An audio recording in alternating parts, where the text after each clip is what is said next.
Imagine smashing a T marker on live TV and then telling reporters you're above it all. For Rory McIlroy, his outburst at the US Open wasn't just about a bad round. It put his entire marketability on the line. When sponsors hear a star say, "I feel like I've earned the right to do whatever I want to do," yeah. After a week already clouded by the USGA's driver test controversy and CEO Mike Whan's involvement, they see risk. In a world where brands demand authenticity and values alignment, think Nike's deals with Naomi Osaka and LeBron James. Rory's actions raised tough questions, but to understand why this moment sent shockwaves through the business of golf, you have to remember who Rory McIlroy was before everything changed. For more than a decade, Rory McIlroy stood out as golf's most accessible and transparent star, while others stuck to canned answers and guarded interviews. Rory made a name for himself by being open, thoughtful, and willing to share his mindset and mistakes. Fans and journalists gravitated toward him because he felt real. When he finally completed the career Grand Slam at the Masters in April, it wasn't just another trophy, it was the moment he became a global role model. This was the persona that brands like Nike invested hundreds of millions in, seeing him as the embodiment of composure, reliability, and authenticity. But that image started to shift in the months leading up to the 2025 US Open. In a candid interview with Golf Week, McIlroy admitted he'd felt flat ever since his Masters win, even questioning his desire to compete at Oakmont. This wasn't the usual talk of a champion in a slump. It was a rare glimpse into the mind of a superstar wrestling with burnout. His honesty was jarring, especially coming from someone whose drive and focus had always seemed unshakable. The warning signs kept piling up. During a practice round at Oakmont, McIlroy shot an 81, a score that made headlines and raised eyebrows. The course was already punishing him before the real tournament even began. By the time the first round was underway, the pressure was visible in every move he made. According to ESPN, his interactions on the 18th fairway were clipped and short, a far cry from the approachable, engaging Rory fans expected. The easy confidence was gone, replaced by agitation and frustration that seemed to bubble just beneath the surface. The transformation was impossible to ignore. Instead of the friendly, composed champion, McIlroy looked like a man at war with himself and the expectations he carried. The smile that once charmed galleries was missing. His demeanor was tense, and small mistakes triggered outsized reactions. This wasn't a sudden meltdown, it was a slow unraveling that had been building for months. The US Open simply brought it all into the harshest possible spotlight. What made this so shocking wasn't just that a top athlete got angry. It was that this athlete did the one whose brand was built on grace under pressure. The public and sponsors alike were left wondering if the Golden Boy persona was ever real or just a carefully managed act. That uncertainty set the stage for what came next, when McIlroy's frustration finally boiled over in a way that changed everything. Pressure at a major championship is nothing new, but McIlroy's actions at Oakmont went far beyond the usual frustrations of elite competition. The 2025 US Open was already a test of nerve. Oakmont's reputation for punishing even the smallest mistake is well earned. Yet what unfolded on the course was a sequence of moments that stunned fans and commentators alike. It started on the par 5 12th hole. After hooking his second shot into the rough, McIlroy's frustration boiled over. Instead of a quiet sigh or a quick reset, he tomahawked his long iron down the fairway, a jarring break from his usual self-control.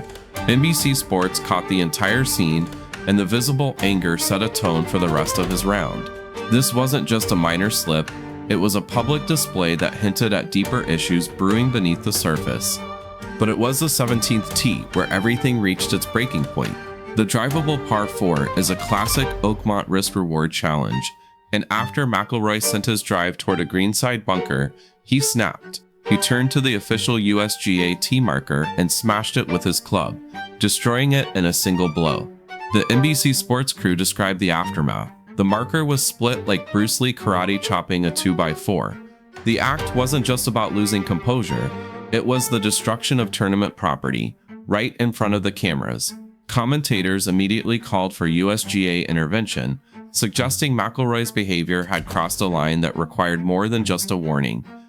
Ironically, even with these outbursts, McIlroy managed to make the cut at 6 over par. His ability to recover on the leaderboard only highlighted the disconnect between his performance and his visible frustration. In another context, this might have been a story of resilience. Instead, it became a cautionary tale about conduct and reputation.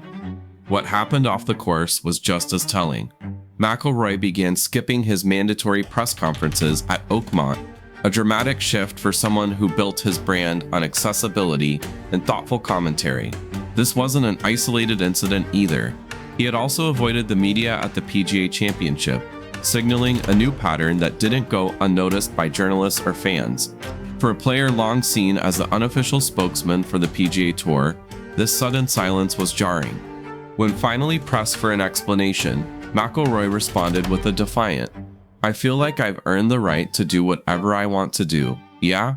The comment landed poorly, amplifying the sense that he was distancing himself from the expectations that come with global stardom. Many saw it as a sign of arrogance, a declaration that the rules no longer applied to him. McIlroy later admitted that his media silence was partly fueled by frustration over a report about his driver failing a routine test at the PGA Championship. He acknowledged the driver situation at Quail Hollow was part of it, but the damage was already done. The combination of on-course outbursts, property destruction, skipped media obligations, and that defiant quote created a storm that didn't just threaten his reputation, it forced everyone watching to reconsider what it means to be a marketable athlete at the highest level. Because in today's world, what happens on the course is only part of the story. The bigger question is what these moments mean for an athlete's future, especially when millions and sometimes billions are at stake. Let's look at how the business of endorsements really works and just how much is on the line. According to a 2025 Global Sports Endorsement Report, the market is projected to reach $35.6 billion, up from $13.4 billion just a decade ago. That's not just a big number.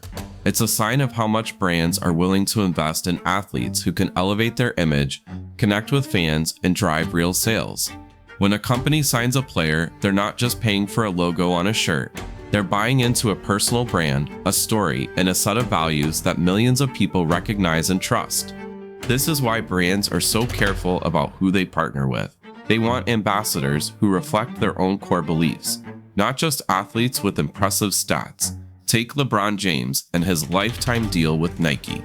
That partnership works because it's built on shared ideals, hard work, perseverance, and empowering communities. Every time LeBron speaks or takes action, it reinforces Nike's message, creating a bond with consumers who trust both the athlete and the brand. It's a textbook example of how authentic alignment can turn an endorsement into a long-term, mutually beneficial relationship. Naomi Osaka's partnership with Nike is another case in point. Her advocacy for social justice and mental health fits seamlessly with Nike's focus on empowerment and equality. The relationship doesn't feel forced or transactional, it feels real. That's the gold standard brands chase, because it builds trust and loyalty that can't be faked. But here's where Rory McIlroy's situation gets tricky. When a company invests millions in a global ambassador, they're looking for someone reliable and steady. Sponsors want confidence that their investment won't turn into a public relations nightmare. McIlroy's actions at the US Open, smashing a tee marker, making defiant statements to the media, signal instability and arrogance, which are exactly the risks brands try to avoid. That's why contracts in this business are packed with protections. Most endorsement deals include what's known as a morals clause. This clause gives brands the right to cut ties if an athlete's behavior brings negative publicity or contradicts the company's values. It's not just legal fine print, it's a critical tool for risk management. Brands have to protect their own image, and a single incident can put years of careful marketing at risk. When an athlete's public persona takes a hit, their marketability suffers right along with it. The biggest risk for any brand is that negative headlines about an athlete become linked to their products. That's why these contracts are so strict, and why brands move quickly to distance themselves from controversy. In a market worth $35.6 billion, brands demand more than just winning performances. They want consistency, authenticity, and positive representation. McIlroy's meltdown at Oakmont didn't just threaten his standing on the leaderboard, it put his entire professional reputation in question. For sponsors, that's more than a minor concern. It's a potential deal breaker. This isn't just about fines or a single bad day on the course. The real cost for McIlroy could be the loss of future endorsement opportunities and the millions that come with them. Rory McIlroy's US Open meltdown wasn't just a momentary slip. It showed how vital it is for athletes to have a clear media strategy and to maintain composure when the pressure is highest. In today's sports world, every action is scrutinized, and even a single misstep can reshape how brands and fans see an athlete. At the same time, the growing focus on athlete mental health adds a new layer of complexity. Can athletes be open about their struggles and still meet the strict expectations of sponsors and the public? Let us know in the comments. Do you think McIlroy can rebuild his brand, or has the damage already been done?